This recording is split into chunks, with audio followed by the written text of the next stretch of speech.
थे राजा करे तू इंस्टाग्राम चलावेली का? हाँ हो मोरे राजा बड़ा आवेला मजा।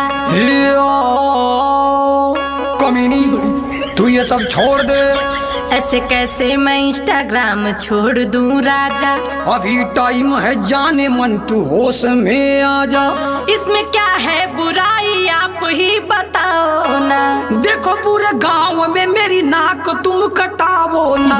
अरे राजा जी इसमें पैसा बहुत मिलता है। तेरी वीडियो से कितनों का नियत बिगड़ता है। जो जैसा सोचता है सोचे उसमें मैं क्या करूं। तू इंस्टाग्राम पे वीडियो बनावल बंद करूं। देखा राजा एमे फिल्टर बहुत कमाल के हा। हाई वीडियो तो सारे टिल्ठुआ के माल कहो।